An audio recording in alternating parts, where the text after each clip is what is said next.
নমস্কার দর্শক বন্ধু, হেলথ ইম্প্যাক্ট বাংলায় আপনাদের স্বাগত জানাচ্ছি। আজকে আমরা অত্যন্ত সাধারণ একটি বিষয় নিয়ে আলোচনা করব, কিন্তু আমরা জানি যেভাবে প্রতিদিন ডায়াবেটিস আক্রান্ত রোগীর সংখ্যা বেড়ে চলেছে, আমাদের চ্যানেলেরও প্রচুর দর্শক রয়েছেন যারা প্রতিনিয়ত প্রশ্ন করছেন এই ডায়াবেটিসের হাত থেকে মুক্তির কি আদৌ কোনো উপায় রয়েছে? কেন কোনো ভ্যাকসিন আবিষ্কৃত হচ্ছে না?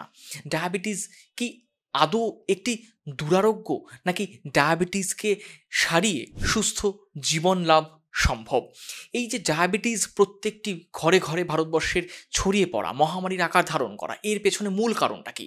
কি করলে আমরা এই ডায়াবেটিসের হাত থেকে মুক্তি পেতে পারি, কিংবা ডায়াবেটিস থেকে দূরে থাকতে পারি, কিংবা ডায়াবেটিস আক্রান্ত যারা তারা সহজেই ডায়াবেটিসকে হারিয়ে সুস্থ জীবন যাপন করতে পারি, সে বিষয়ে আজকে আলোচনা করব, বিস্তারিত আলোচনা করব।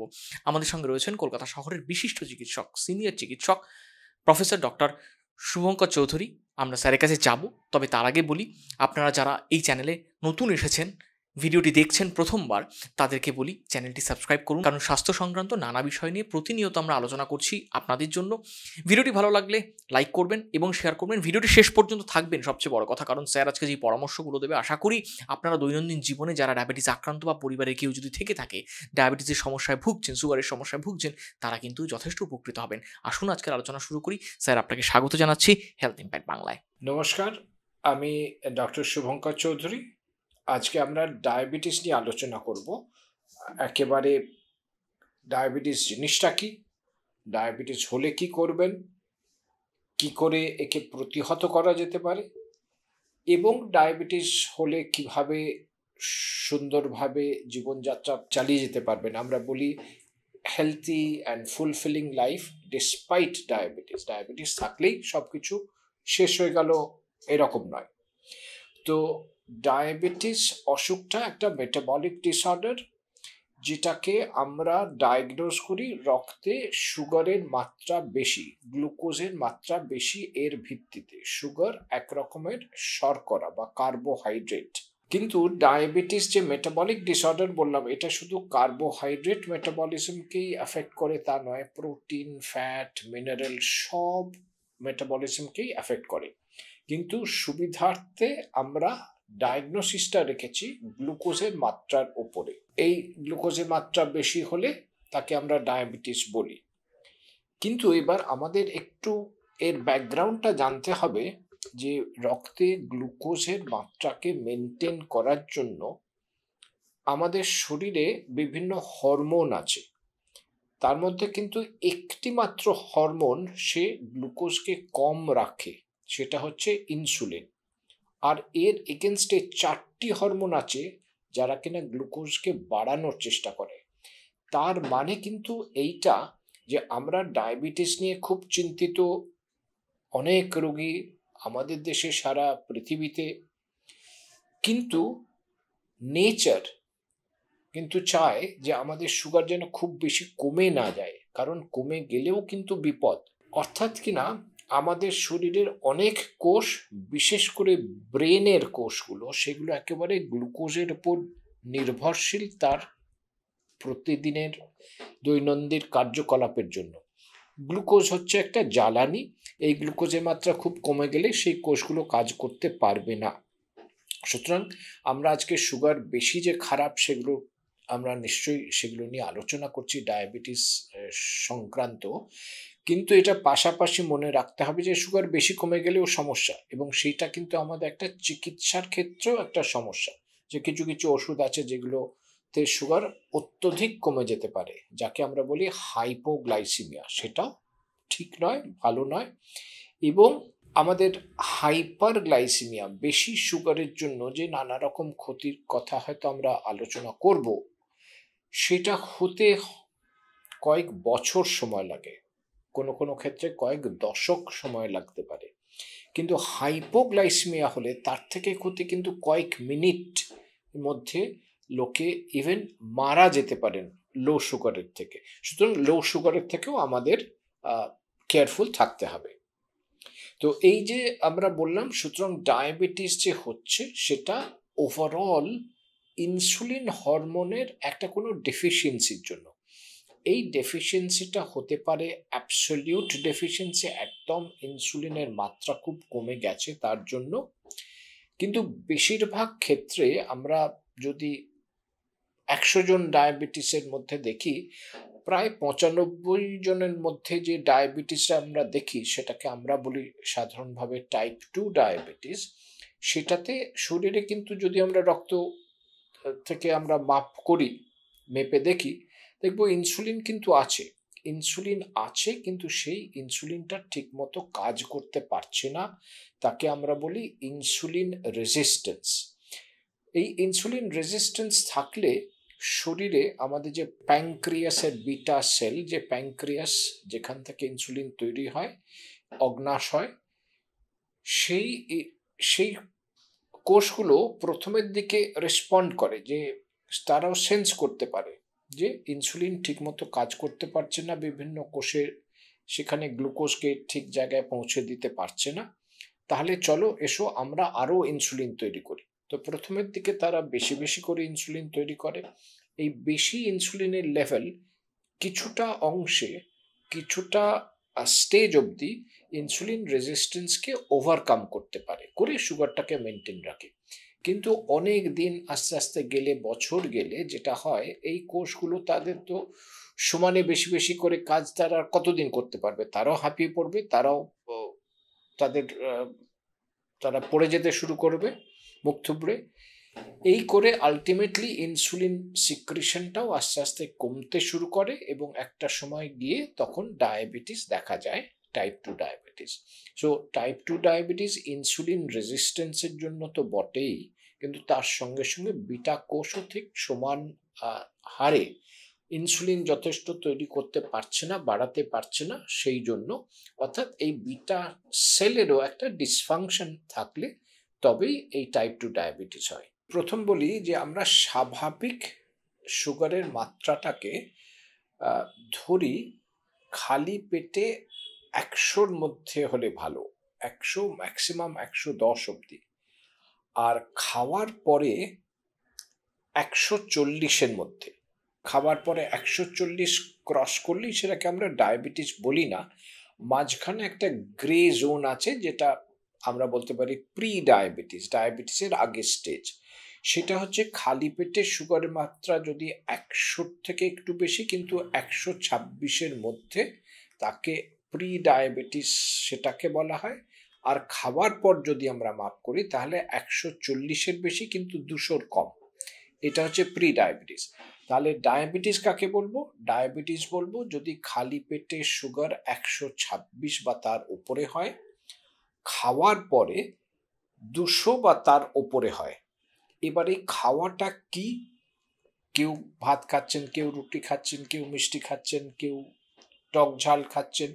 তো এই জন্য ইন্টারন্যাশনালি ওয়ার্ল্ড হেলথ অর্গানাইজেশন বেঁধে দিয়েছে যে এটা ডায়াগনোসিসের জন্য 75 গ্রাম গ্লুকোজ খাওয়ার 2 ঘন্টা পর টেস্ট করতে হবে। সেই ফিগারটা 200 বা তার ওপর হলে তবে ডায়াবেটিস ধরা হবে। এখন এই সুগারের মাত্রাটাও ডে টু ডে কিছুটা ভ্যারি করে অনেক রকম কারণের জন্য। তো সেই জন্য এখন আরেকটা পরিমাপ এসছে, সেটা হচ্ছে HbA1c অর গ্লাইকেটেড হিমোগ্লোবিন, যেটা আমরা অনেক দিন ধরে ব্যবহার করে এসেছি, যে একজন মানুষের যার ডায়াবেটিস আছে তার সুগার কন্ট্রোলটা অ্যাভারেজে কেমন ছিল সেটা অ্যাসেস করার জন্য HbA1c করে এসেছি। এখন দেখা HbA1cরও একটা কাট অফ এখন পাওয়া গেছে, যেটার বেশি হলে সাধারণভাবে আমরা ডায়াবেটিস ধরি। সেই ফিগারটা হচ্ছে 6.5%, তার ওপর হলে ডায়াবেটিস ধরা পড়ে বলে ধরা হয়। এখানেও একটা প্রি ডায়াবেটিসের রেঞ্জ আছে, সেটা হচ্ছে 5.7 থেকে 6.4 অবধি, এইটা হলো প্রি ডায়াবেটিস। আর 5.7-এর নিচে থাকলে সেটাকে নর্মাল ধরা হয়। এখন প্রি ডায়াবেটিসটাও না সাধারণভাবে এমনি ধরা পড়ে না, যদি না কারোর রুটিন একটা স্ক্রিনিং টেস্ট করা হয়। অনেক সময় কোনো একটা রিসার্চের পারপাসে স্ক্রিনিং করা হয়, অনেককে একটা পপুলেশন স্ক্রিনিং করার জন্য একটা ব্যাংকের সব কটা এমপ্লয়ি তারা বললেন আমরা আমাদের সকলের সুগার দেখি, বা একটা কি বলে মাল্টি স্টোরিড বিল্ডিং এর সকলে মিলে বললেন, এরকম ভাবে দেখে অনেকে ধরা পড়ে। আদারওয়াইজ যেহেতু এই প্রি ডায়াবেটিস স্টেজে সিমটম কোনো থাকে না, মানুষ সাধারণভাবে গিয়ে আবার টেস্ট সেজন্য করেন না। এমনি এমনি ধরা পড়বে না। কিন্তু যার ধরা পড়লো, বা অনেক ক্ষেত্রে যেটা হয়, বাড়িতে একজনের ডায়াবেটিস আছে, অন্যরা এবার বাড়ির আর সকলে আত্মীয় স্বজন, ছেলে মেয়ে, ভাই বোন, তারা সকলে সুগার চেক করলেন। তো যার ধরা পড়লো, তো তার ক্ষেত্রে আমাদের মেন এম হবে ডায়াবেটিসে যাতে প্রোগ্রেস না করে। এই প্রি ডায়াবেটিসের ফেটটা ভবিষ্যতে কি হবে সেটা 3 রকমের হতে পারে। একটা হচ্ছে প্রি ডায়াবেটিস হিসেবেই থেকে যেতে পারে 1, 2, 3 বছর, 4 বছর ধরে, বা প্রি ডায়াবেটিস থেকে স্বাভাবিকে ফেরত আসতে পারে, বা প্রি ডায়াবেটিস থেকে ডায়াবেটিসে যেতে পারে। মোটামুটি আমরা বলতে পারি 1/3 মানুষ একই রকম প্রি ডায়াবেটিস থেকে যাবেন, 1/3 প্রি ডায়াবেটিস থেকে নর্মালে চলে আসবেন, 1/3 প্রি ডায়াবেটিস থেকে ডায়াবেটিসে চলে যাবেন। সামহাও দেখা গেছে আমাদের দেশে এই প্রি ডায়াবেটিস থেকে ডায়াবেটিসের কনভার্সনটাও খুব বেশি হাই। এই 1/3 থেকে আরো বেশি সংখ্যক মানুষ ডায়াবেটিসে কনভার্টেড হন। তো সুতরাং প্রি ডায়াবেটিস মানে আমরা একটা সুযোগ পেলাম যে এর at high risk of developing diabetes, একে যদি আমরা পারি প্রিভেন্ট করব। এই প্রিভেনশনের জন্য বেসিক্যালি আমরা লাইফস্টাইল চেঞ্জের কথাই বলি, ওষুধের জন্য সাধারণত বলি না। লাইফস্টাইল চেঞ্জ মানে মেনলি ডায়েট এবং এক্সারসাইজ এবং ওয়েটটাকে কম করা। এই ওয়েটের মধ্যে আমাদের যে বডি ওয়েট যে বেশি, সেই ওয়েটটাতে আমাদের ফ্যাট আছে, হাড় আছে, মাসল আছে, সব কিছু আছে ওয়েট। তা আমাদের ফ্যাটটাই হচ্ছে বেশি ক্ষতিকারক। এই ফ্যাটও আবার কোথায় ডিস্ট্রিবিউটেড, কোথায় ফ্যাটটা আছে তার উপর কিছুটা নির্ভর করে সেটা কতটা ক্ষতি করছে আমাদের মেটাবলিক্যালি। এবং দেখা গেছে পেটের মধ্যে ভিসেরাল যে ফ্যাট, সেটাই সবচেয়ে ক্ষতিকারক। অর্থাৎ হাত পা কাটি কাটি সরু সরু কিন্তু মাঝখানে একটা ভুঁড়ি, এইটা কিন্তু ক্ষতিকারক। মানে ওভারঅল ওজন বেশি না থেকেও কিন্তু যদি পেটের মধ্যে ফ্যাট বেশি থাকে, সেটা কিন্তু ডায়াবেটিসের কারণ হতে পারে। এবং শুধু ডায়াবেটিসের কারণ নয়, হাই ব্লাড প্রেশার, কোলেস্টেরলের রিলেটেড যে লিপিড প্রোফাইলের অ্যাবনর্মালিটি, হার্টের অসুখ, এই সবের রিস্ক কিন্তু তাদের বেড়ে যায়। সুতরাং ডায়েট, এক্সারসাইজ এইটাই হচ্ছে মেন চিকিৎসা প্রি ডায়াবেটিস থেকে ডায়াবেটিস প্রিভেনশনের জন্য। এবং এটা বৈজ্ঞানিক গবেষণা মাধ্যমে দেখানো আছে যে এর দ্বারা কিন্তু এই ডায়াবেটিস হওয়ার রিস্কটাকে অ্যাটলিস্ট 50% কমিয়ে দেওয়া সম্ভব। এর ওপরেও কিছু ক্ষেত্রে যারা খুব বেশি, তাদের ওজন বেশি, বা যাদের সুগারের মাত্রাটা, এই যে আমরা বললাম একটা রেঞ্জ আছে তো প্রি ডায়াবেটিসে 140 থেকে 200, আমরা বললাম প্রি ডায়াবেটিস গ্লুকোজ খাওয়ার পর যে মাপটা ব্লাডের সুগারের মাত্রা, তো যাদের 200-র কাছাকাছি চলে গেছে, অর্থাৎ 180, 190 আছে, তাদের ক্ষেত্রে ওষুধ ব্যবহার করা যেতে পারে। মেটফর্মিন নামক ওষুধ, যেটা ডায়াবেটিসের জন্যও ব্যবহার হয়, সেখানে এই প্রি ডায়াবেটিস স্টেজেও ব্যবহার করার অ্যাকসেপ্টেন্স আছে, অ্যাপ্রুভাল আছে। আমি নিজে অতটা হয়তো ব্যবহার করি না, কিন্তু এটা করা যেতে পারে। এইবার যার ডায়াবেটিস জানা গেল, তাদের ফার্স্ট অফ অল অ্যাকসেপ্ট করতে হবে ডায়াবেটিস হয়েছে। হতে পারে রিপোর্ট ভুল হয়েছে, এরকম কখনো সখনো হতে পারে, একটা রিলায়েবল জায়গা থেকে করলে। এবং সাধারণত যার ডায়াবেটিস ডায়াগনোজ করা হয়, শুধু একটা সুগারের রিপোর্টের ভিত্তিতে ইউজুয়ালি করা হয় না। একটা খালি পেটে হয়তো সুগার আছে, তার সঙ্গে একটা HbA1c, দুটোই যদি মিল খায়, অর্থাৎ ফাস্টিং সুগার সেটাও বেশি আছে, HbA1c বা গ্লাইকেটেড হিমোগ্লোবিন সেটাও বেশি আছে, তবেই তাকে ডায়াবেটিস ধরা হয়। বা যদি তার ডেফিনিট সিমটম থাকে ডায়াবেটিসের, তার সঙ্গে একটা শুধু ফিগার কোনো অ্যাবনর্মাল আছে, তাহলেও ডায়াবেটিস ধরা হয়। তো বক্তব্যটা হচ্ছে যে ডায়াবেটিসটা ওই মনে করা যে না, এটা রিপোর্টটা ভুল আছে, ল্যাবরেটরি ভুল রিপোর্ট দিয়েছে, সেটা খুব রেয়ারলি হতে পারে, ল্যাবরেটরি ভুল দিতে পারে, কিন্তু বেশিরভাগ ক্ষেত্রে সেটা নয়। সুতরাং ফার্স্ট অফ অল অ্যাকসেপ্ট করতে হবে, না অ্যাকসেপ্ট করলে নেক্সট স্টেপে যেতে পারবেন না। অ্যাকসেপ্ট করে নেওয়ার পর এবার একেবারে মাথা মুষড়ে কি হলো রে আমার, আর তাহলে আর জীবনটাই সব নষ্ট হয়ে গেল, এরম মনে করার কোনো কারণ নেই। ডায়াবেটিস নিয়ে হাজার হাজার লক্ষ লক্ষ মানুষ সারা পৃথিবীতে তাদের রোজগার সব কাজকর্ম করছেন, রুজি রোজগার করছেন, এবং সব ডিসিপ্লিনে, সে সায়েন্স বলুন, খেলাধুলোর জগতে বলুন, সিনেমা করছেন, যে যা পলিটিশিয়ানস, রাজনেতা, এরা সকলেই কিন্তু আছেন যারা তাদের কাজ ঠিকভাবে করে যাচ্ছেন, কিন্তু তাদের ডায়াবেটিসও আছে। তো সুতরাং এইটাকে অ্যাকসেপ্ট করে নিয়ে এবার এগোতে হবে। এগোনোর জন্য মূল জিনিস হচ্ছে কিছুটা ডিসিপ্লিন আনতে হবে।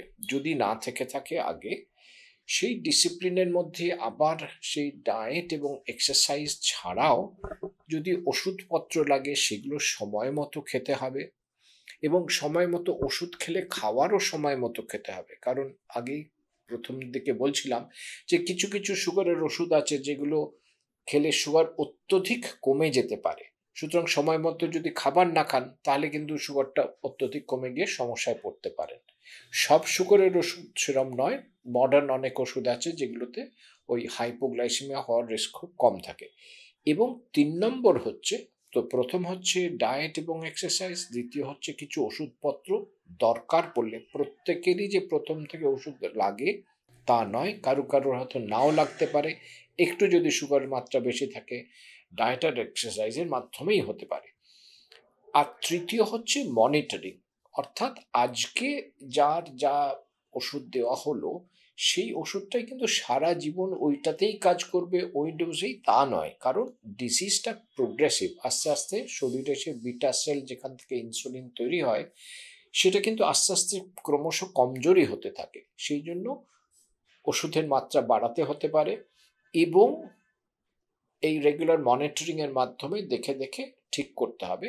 এবং পাশাপাশি যে ডায়াবেটিস মানে শুধু সুগার তা নয়, এই যে বললাম ইনসুলিন রেজিস্ট্যান্স, এর জন্য একদিকে সুগারের মাত্রা বাড়ে, কিন্তু এছাড়াও লিপিডের গন্ডগোল হয়, প্রেশার বেশি হয়, রক্তটা ঠিক তরল থাকে না, রক্ত জমাট বেঁধে গিয়ে ক্লট করে গিয়ে হার্ট অ্যাটাক, স্ট্রোক ইত্যাদি করতে পারে। এগুলো সবের দিকেই নজর দিতে হবে। তার মানে কি, ব্লাড প্রেশার দেখতে হবে, প্রেশার বেশি থাকলে সেটাকে ঠিক চিকিৎসা করতে হবে, কোলেস্ট্রল বেশি থাকলে তার চিকিৎসা করতে হবে, রক্ত তরল রাখার জন্য অ্যাসপিরিন জাতীয় ওষুধ দিতে হতে পারে, এবং সঙ্গে সঙ্গে যদি তামাকের কারোর নেশা থাকে সেগুলো থেকে দূরে থাকতে হবে। না হলে সুগারটা হয়তো ভালো কন্ট্রোল রইল, কিন্তু তাহলেও সেই মানুষ তো সেই হার্ট অ্যাটাক বা স্ট্রোকের রিস্ক পড়িয়ে থাকবেন। সুতরাং সব দিক থেকে চিকিৎসার দিকটা দেখতে হবে। আর আরেকটা যে আজকের দিনে আমরা এখনো বাই অ্যান্ড লার্জ বলি যে ডায়াবেটিস হলে ডায়াবেটিস তো থেকেই যাবে, সেরে যাবে না সম্পূর্ণ। তবে সেখানেও বেশ অনেক গবেষণা তো হচ্ছে, এবং কিছু রেজাল্টসও পাওয়া গেছে যে যারা স্পেশালি খুব ওভারওয়েট, ওবিজ, তাদের ক্ষেত্রে যদি ওয়েট যথেষ্ট কমানো যায়, তা কতটা ওজন কমালে কাজ হয়, বিভিন্ন স্টাডিতে দেখা গেছে প্রায় অন্তত 15 কিলো ওজন যদি কমিয়ে ফেলা যায় এবং সেটাকে যদি মেনটেন করা যায়, তাহলে অ্যাটলিস্ট ওভার 1 বছর, 2 বছর, 3 বছর দেখা গেছে ডায়াবেটিস একদম কন্ট্রোলে, নর্মাল লেভেলেও সুগার চলে আসতে পারে ওষুধ ছাড়াও।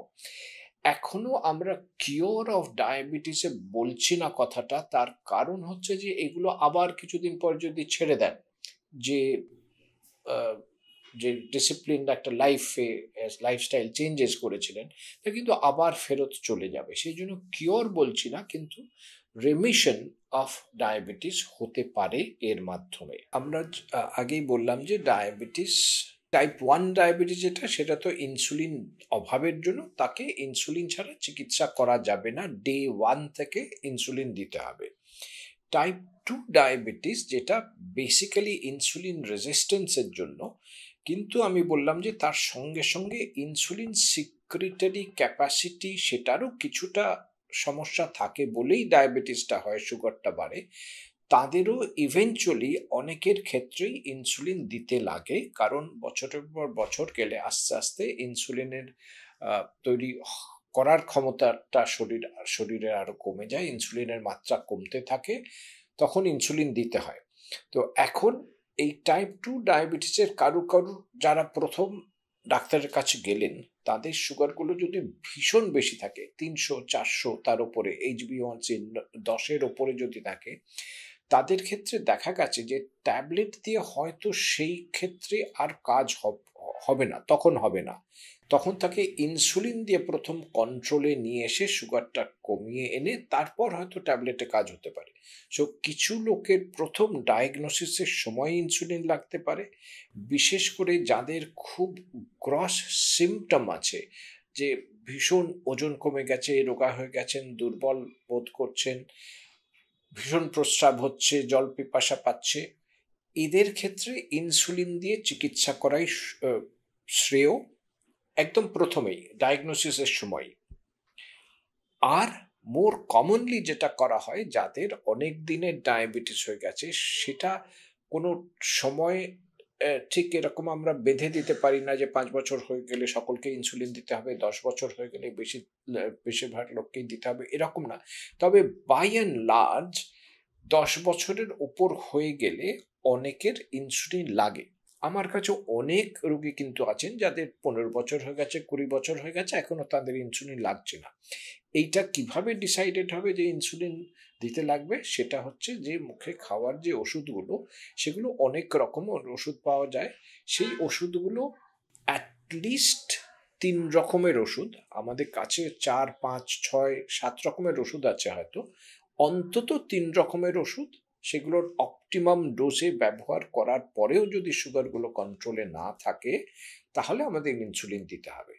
এবং এই ক্ষেত্রে কিন্তু সে সুগারগুলো তখন 400 হতে হবে, 500 হতে হবে তা না। যারা রেগুলার ওষুধ খেয়ে আসছেন কয়েক মাস, কয়েক বছর ধরে, তাদের যদি আমাদের টার্গেট আমরা একটা বেঁধে দিই, HbA1c এতর উপরে থাকা উচিত না ইন দ্য লং রান, সেটা 6.5-7%। তো সেই টার্গেট যদি মিস করি, একবার মিস করলে হয়তো আমরা সঙ্গে সঙ্গে শুরু করি না, হতে পারে যে এই গত 2-1 মাসে একটু নেমন্তন্ন বাড়ি বেশি খেয়েছেন, একটু কোনো কারণে অসুস্থ ছিলেন, এক্সারসাইজ যথেষ্ট করতে পারেননি, তো আমরা আরেকবার আরো হয়তো 2-3 মাস সময় দিই। কিন্তু পারসিস্টেন্টলি যদি HbA1c বেশি থাকে, খুব অনেক বেশি না হলেও ওই 7-এর বেশিও যদি থাকে, তাহলেও কিন্তু আমরা ইনসুলিন সাজেস্ট করি। খাদ্যাভ্যাস, প্রথমত যা খাবেন সেটা অ্যাডিকুয়েট, যাতে নিউট্রিশন তিনি পান সেটা দেখতে হবে। তাকে নিউট্রিশন থেকে ডিপ্রাইভ করে কিন্তু আমরা ডায়াবেটিসের চিকিৎসা কখনোই করি না। যার ওজন অনেক বেশি আছে, তাদের এই ওজন বেশি হওয়ার মেইন কারণ হচ্ছে ফ্যাট ডিপোজিশন। এই ফ্যাট ডিপোজিশন হয় যদি ক্যালোরি ইনটেক যা খরচ হচ্ছে তার চেয়ে বেশি হয়। এই ব্যালেন্সটাকে নেগেটিভ সাইডে আনতে হবে। এর জন্য ওভারঅল ক্যালোরি কিছু রেস্ট্রিক্ট করতে হবে। সেই রেস্ট্রিকশনের মধ্যে ফ্যাটি ফুড, অয়েলি ফুড, এইগুলো যে বেসিক্যালি কম করতে হবে। তাছাড়া ফাইবার্স জাতীয় যেসব খাবার যেগুলো আছে, যাতে শাক সবজি, ফল, এগুলো বেশি করে খেতে হবে। মিষ্টি সাধারণভাবে অ্যাভয়েড করতে হবে, কিন্তু তার মানে কখনো একটা মিষ্টি কেউ খেতে পারবেন না ডায়াবেটিস আছে বলে তা নয়, তিনি খেতে পারবেন, দায়িত্ব নিয়ে তিনি খাবেন। সেটা একসঙ্গে অনেকগুলো খাবেন না, একটা হয়তো খাবেন। এবং যখন খাবেন, বাড়িতে এখন সকলের বা অনেকের কাছেই গ্লুকোমিটার থাকে, সুগার মাপার যন্ত্র থাকে, সেটা দেখে নেবেন যে সেই মিষ্টি খেলে আপনার সুগার মাত্রাটা কতটা বাড়ে। যদি দেখেন যে অনেক বেড়ে যায়, তাহলে হয়তো আপনার ক্ষেত্রে সেটা খাওয়া ঠিক হবে না। এবং যখন সুগারটা খুব বেশি বেশি চলছে, সেই সময় এসবগুলো নিশ্চয়ই খাবেন না। যখন ভালো কন্ট্রোলে আছে, সেই সময় ওয়ান্স ইন এ ওয়াইল, সপ্তাহে একদিন হয়তো একটা ছোট মিষ্টি এরম খেতে পারেন। তার মানে মিষ্টি খেতেই হবে এই কথা বলছি না, আমি বলছি সবকিছু খাবারের মধ্যে সেটাও রাখতে পারেন। এবার আপনার যে নেমন্তন্নে যাবেন, বাইরে যাবেন, বেড়াতে যাবেন, সেখানে কি একদম কঠোর নিয়মে প্রতিদিনই থাকবেন? বোধহয় সেটা থাকা সম্ভবপর নয়। থাকলে সুগার কন্ট্রোলের দিক থেকে ভালো নিশ্চয়ই, কিন্তু একটু আধটু ত্রুটি বিচ্যুতি নিশ্চয়ই অ্যাকসেপ্টেবল, যদি আমরা ওভারঅল কন্ট্রোলটা ঠিক রাখতে পারি। ওই যে HbA1c, সেটাকে কিন্তু দেখতে হবে, মাপতে হবে। আমি শরীরটা ভালো আছে মানে সবকিছু ঠিক আছে, এটা ধরে নিলে কিন্তু খুব ভুল ডায়াবেটিসের চিকিৎসার ক্ষেত্রে। সেই জন্যই মনিটরিং এর এতটা দরকার, যে জাস্ট সিমটম কোনো নেই মানে আমার কোনো সমস্যা নেই তা নয়, ভেতরে ভেতরে কিন্তু অঙ্গ প্রত্যঙ্গগুলোকে ক্ষয় করছে যদি সুগার বেশি থাকে। এবং তার সঙ্গে বললাম ব্লাড প্রেশার, কোলেস্ট্রল, এগুলোরও মনিটরিং করতে হবে, সেগুলোকে অ্যাডিকুয়েট কন্ট্রোলে রাখতে হবে। তো শুধু খাওয়া দাওয়ার দিক থেকে সব কিছুই খেতে পারেন, পরিমিতভাবে খেতে হবে এবং সময় মতো খেতে হবে। যে শুধু একবার একটা রাত্রেবেলা এসে এতটা করে সব খেলাম, সারাদিন কিচ্ছু খেলাম না, এরম খেলে কিন্তু শরীরের যে প্যাঙ্ক্রিয়াস, সে ইনসুলিনটা ঠিক সেই সময় রাত্রেই যে অতটা করে তৈরি তো সে করতে পারবে না, সারাদিনেই সে একটু একটু করে হয়তো তৈরি করতে পারছে। সুতরাং খাবারগুলোকেও যতটা সম্ভব ডিস্ট্রিবিউট করে করতে হবে এবং ওষুধের সঙ্গে সামঞ্জস্য রেখে কিছুটা খাবারগুলো খেতে হবে। স্যার, সবচেয়ে বেশি চিন্তা থাকে যে কার্বোহাইড্রেট বা শর্করা নিয়ে। সেটা নিয়ে আপনারা কি বলেন? মানে সেটা কতটা হওয়া উচিত ভাত রুটি? রাইট। এখন কার্বোহাইড্রেট মানে একটা ব্যালেন্সড ডায়েটে কিন্তু protein, fat, carbohydrate, minerals, vitamins, fibres এবং অ্যাডিকুয়েট জল, এই সবকটা জিনিসই থাকবে। ডায়াবেটিসে কার্বোহাইড্রেটটা কিছুটা রেস্ট্রিক্ট করতে হয়। সেইটা আমরা রাফলি বলি অ্যারাউন্ড 50% টোটাল যা ক্যালোরি, তার 50%-এর আশেপাশে রাখলেই ভালো হয়।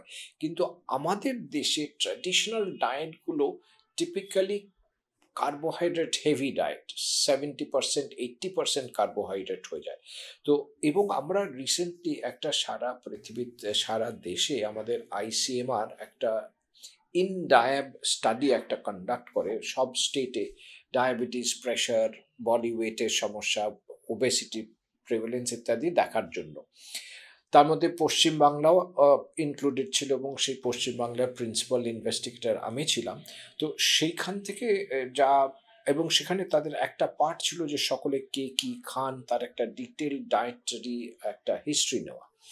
তার থেকে ম্যাথমেটিক্যাল মডেলিং এর মাধ্যমে যেটা দেখা গেছে যে পসিবলি ডায়েটের মধ্যে আমরা যা খাই তার মধ্যে যদি আমরা প্রোটিন ইনটেকটাকে আরেকটু বাড়াতে পারি, তাহলে হয়তো ডায়াবেটিসের প্রিভেনশনটা সহজ হবে আমাদের।